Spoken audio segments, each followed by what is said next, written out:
Welcome to the Java Cafe, Java fam.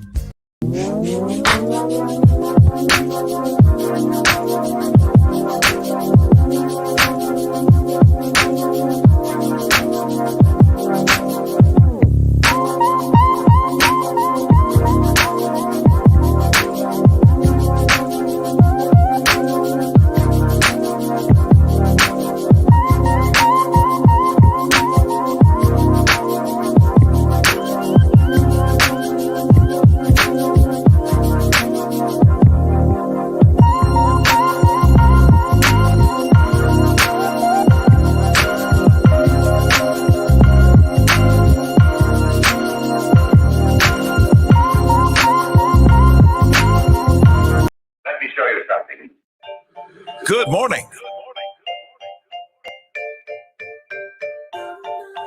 You mean you don't trust the police? Welcome to the Java Cafe, Java fam. Good morning, everybody. Good morning. Today is Thursday, Thankful Thursday, November 11th. And first of all, we have to honor our veterans. Today is also Veterans Day. And we have somewhat of and I know she'll get me, I'm not comparing her to a vet that have served, but a vet as someone who is moved in Boston Poly and is ascended to the top position in Boston Poly. And so last time she was on, I asked her to say good morning without smiling. And so without further ado, I would like to present to some and introduce to others our mayor-elect, Mayor-elect Michelle Wu. And I'm going to do my best to stay within protocol and say Mayor-elect Wu and not your first name. But say good morning without smiling. Oh, come on. Good morning. And yeah, we've known each other for a long time. Also, look at this. This is why Mariah Carey won't go under fluorescent lights. Look at this lighting. Wait. Okay, so we got some serious business to discuss, but let's just have fun for a second. And so let's just say you slayed in the photo shoot. I am loving. I think our advertisement may have been the first debut. The very first use of that new funny picture. Yes. But I want to ask you first, as you know, we always check in about self-care. You always ask me. Your campaign manager is now known as the queen of self-care in Boston Poly. Shout out to Mary Lou, Sarah, Brianna, Jessica, everybody, Frank, Will, everybody that helped. How are you doing? It's been an interesting, few days for the city. Thank you so much for naming community and, what's going on. And so how are you doing in a very fast, on the job sort of? And I referred to you being a vet in Boston Poly. But anyway, how are you doing, Mayor-elect Wu? Yeah, it's okay. I'm going to start with the personal, which is I'm getting sleep, which is great. I am home for at least late dinner most nights now, unlike during the campaign when there was still forums and events and debates and all that. But it's been a lot. This is a really unusual year. We, for the first time, are having a 2-week transition between the election and a new administration starting rather than 2.5 months. And I've been at City Hall basically every single day since the election, getting briefings on all the things happening. And my team has too, right? Amazing.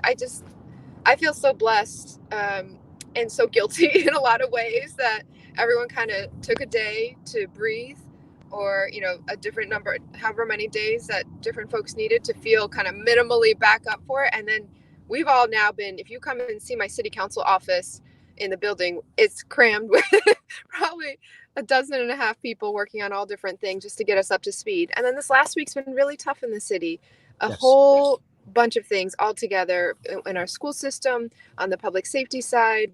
And so, day by day, I think we're still seeing the impacts of the pandemic and the stress and trauma that our communities have been bearing for very long.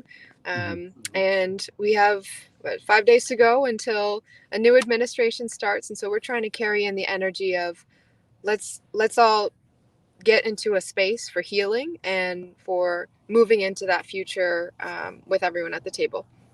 Absolutely. And you named it, that the past few days have been interesting. And so, you have 5 days until the administration. You've been working, kind of since I've known you, and from the red pumps the red dress tonight, and that's a little insider with us, but it is definitely awesome. And so let's jump right in. When you say the same energy, there was a lot of energy. There was the whole,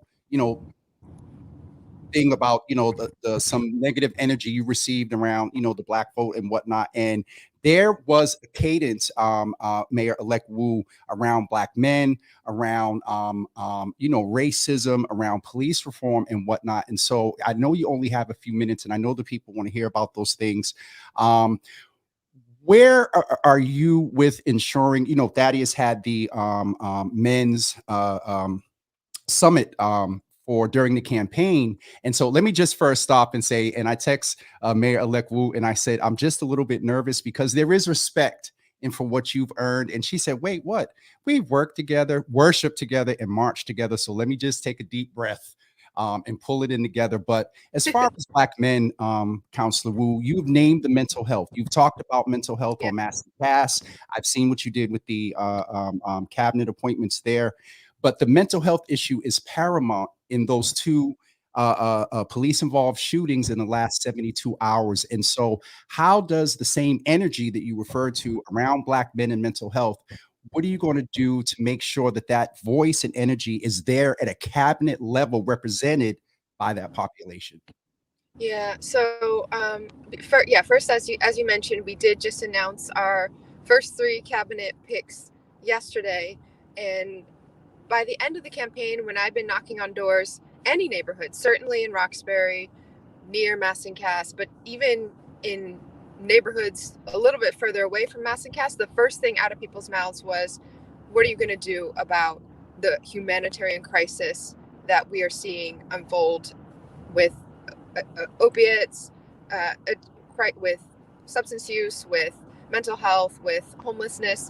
And so our first action was to really take a public health approach to this. We announced Dr. Monica Burrell, who has led COVID response efforts at the state, Chief Sheila Dillon staying on, and we're going to really push for housing to be the foundation of this, and then elevating Dr. Basola Ojikutu, who's a treasure for the city, to the cabinet, so that the voice of the Public Health Commission and of a doctor and public health expert will be firmly in the cabinet as well. And I know Dr. Ojikutu has been very involved throughout with, for example, the Black Boston COVID Coalition, and has deep community ties that we'll make sure are at that cabinet table as well. I think let me interrupt just because your time is short, but where in that does the ensuring, and all due respect to those folks that are appointed, but where is the ensuring that you remember in the session at the African Meeting House, there were a lot of issues raised that weren't foreign to you. And that is most of the texts and inquiries I've got about, what are the questions going to look like, let's just be honest, was around and from a lot of black men. And so if you could speak directly to that, because I only got about 8 minutes left with you, and then we're going to go into some other things as well. Okay, perfect. So as we build out the rest of our cabinet, we're having conversations trying to persuade some people to think about public service, or have conversations with folks who have already been serving to think about different roles. We will make sure that this cabinet, it's just such a rushed period, but this cabinet will reflect the city of Boston and will ensure that voices of our community members, including black men and boys, are front and center. We'll be building out our new commission that has been officially created, a commission on black men and boys with staffing and community engagement.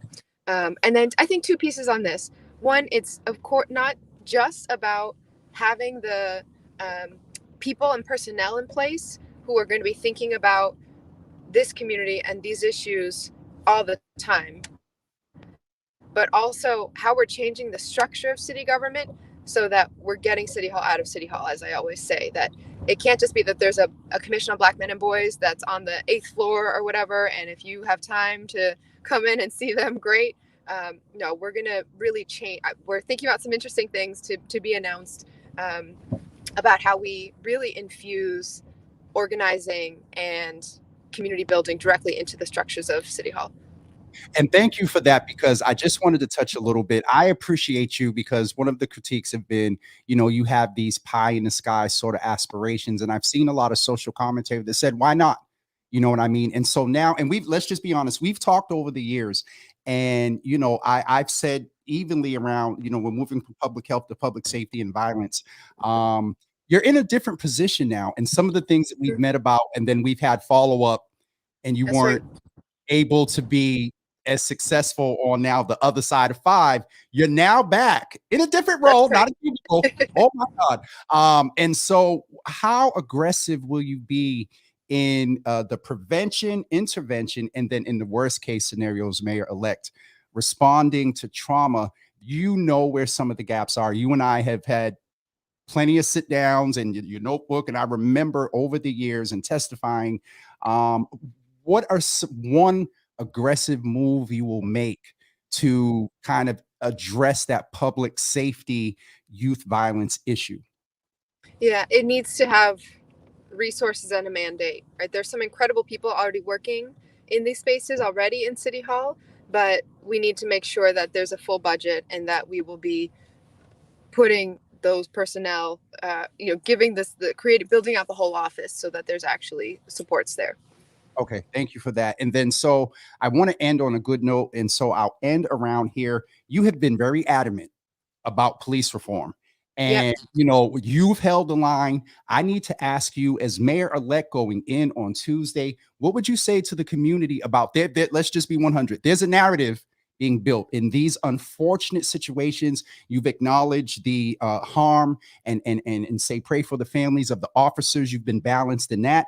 But you've also acknowledged the trauma that we've experienced in our community, sometimes through some very interesting interactions with the police. What do you need from us when it's time to get ready to hold the line for police reform? Because if you're listening, and I know you are, it's very interesting. I believe the contract is getting ready to come up, for renewal, and we know how things go. What do we need? What are you going to do? And then what do you need us to do? Yeah, so one of the first priorities is going to be getting the police commissioner search off the ground. We will be engaging with community on what those parameters should be and who should be involved with that, and choosing that leader who can both build trust with community as the top focus and move quickly to deliver reforms is really important. And then I think I want to get the city out of a habit of sort of seeing action or reacting when something happens, right? I know these meetings that we have every summer when it's basically already well into summer. Oh, what do we do now? What do we do now? Let's start now, right? Let's get everyone at the table right now. Go for it. It because you know.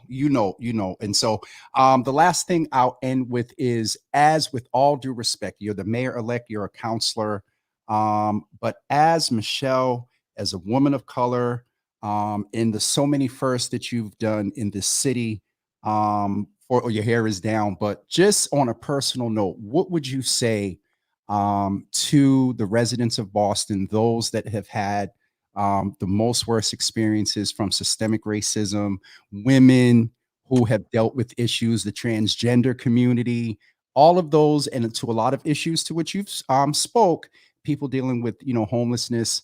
What is it that you would say from a personal, you and I, me, mayor-elect, you won. And so in this space, sometimes presentation and whatnot is considered when you're trying to achieve a space to have a better influence. As Michelle, I don't know your middle name, but as Michelle Wu, that had you used the word mandate earlier, that in the vote had a dope mandate. What do you say personally, away from the politics and whatnot? What can we look forward from you as a person that will? I won't put words in your mouth. What can we look for from you as Michelle in this role? Yeah. So first, I don't have a middle name. That's a story for our next Java with Jimmy. We'll get into it. Nope. But on this front, it's been really important to me that, I still see in some ways myself as an outsider inside government. And I know it's been a long time, like a number of years. And I know every issue and part of the city really well. But I think it's really important for me to remember where I came from, right? Someone who felt so excluded and left out of spaces where important things were happening, and so many barriers with what my family was going through. that is all. That needs to be the approach of all of City Hall, of really not being stuck and sort of having a smaller and smaller circle of people who you talk to and listen to, but being out in the community and having people at the table who are more loyal, or whatever you want to call it, to community than to a single person like the mayor or whoever. Right? This is not about one person at all. This is about how do we get everyone to feel, see, be empowered to do the business of building our community. And so that's my commitment. I've had some sort of accountability conversations with different people already, just in this lead up of like, you need to be the person who checks me if you ever feel like I am being, acting not like myself, or acting like it's like I'm forgetting my why. And so I'm going to charge you too with that, Jimmy. We're going to have that conversation, but that's really important to me, because we need to not just get the actions right, but transform how we think about who deserves to be part of that. I'm going to say to you, as a friend and someone who I have known for a while, personally, that there is the accountability, and there is a lot of expectation. I'll speak for myself, in listening to you in meetings over the years and leading up to this wonderful victory that you had. There is an expectation, Mayor-elect, and you over the years, when I've had to reach out in a couple of ways, you've always responded, even when the presentation may have not been so whatever.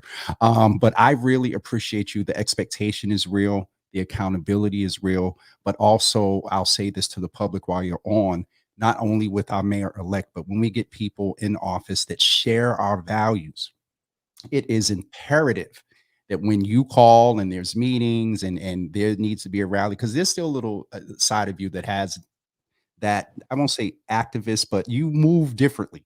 You know what I mean? And so the Woo train is they had to extend the caboose, and there are more cars being put on. And so we want to ensure that the Black community is a big part of that fueling, that is in some front seats of them front cars. And we're looking forward to great things from you. And I do definitely need to let you go, because we'll also, and then thank you for the investment and the inquiry you're making into these type of color media platforms or whatever. And so, Mayor-elect, congratulations once again. I will not be around on Tuesday. You're going to be somewhere a little warmer. It's okay. It's okay. I'm going to do but anyway, I really appreciate you. Thank you so much. And to the team that made this happen. And I'll see you shortly. All right. Thanks so much. Have a great day. Thank you so much, Mayor. Bye. Bye-bye. It was definitely awesome, everyone, having our mayor-elect in the room. And it is just, it's interesting. It's interesting to see her from an intern to mayor, from the red pumps, not actually pumps, they were heels in 2013, running for at-large. And then she broke out in that wonderful red dress on the stage on the night of the election with a very large mandate, as we refer to. And you heard her say right here that she's one of the folks that she's requesting, and all of us, to hold her accountable, but not only holding her accountable, but also supporting her and the other electeds that share our values. And so we're going to get ready to go, because I actually am going to sit with her shortly, and I need to get there and try to be on time. But don't forget, just a couple of announcements that for those of you that would like to come out and meet myself, the host, and other members of the Java Cafe, we're going to be together at a Black-owned small business on Small Business Saturday, on Saturday, November 27th at 11 a.m. Please come to the Underground, meet myself. We're going to have panels, a 2-hour coming together. The Underground has great food, great coffee, Java, tea. And so Nia Grace, we're going to support her there as a Black-owned business by a wonderful woman. And so come out on November 27th. And that is basically it for me this morning. Today is Thursday, so you will not see me until Monday at 9 a.m. Monday at 9 a.m. Thank you so much for tuning in. And if you're tuning in for the first time today, welcome to the Java Cafe. Please consider following us and liking us on Twitter, Facebook and Instagram, and subscribe on YouTube as well. Selfless plug, but this is really your community-driven platform, from politics to your Healthy Java that comes on every other Tuesday, that just started again 2 days ago. And so it's your Healthy Java. We come with the experts, doctors, nurses, nutritionists, dietitians, everyone. And so I don't know why Siri said, I think I said something to her. But anyway, all right, everyone, have a wonderful day. Thank you for tuning in, and we will see you on Monday at 9 a.m. And I think that is it for me. Peace.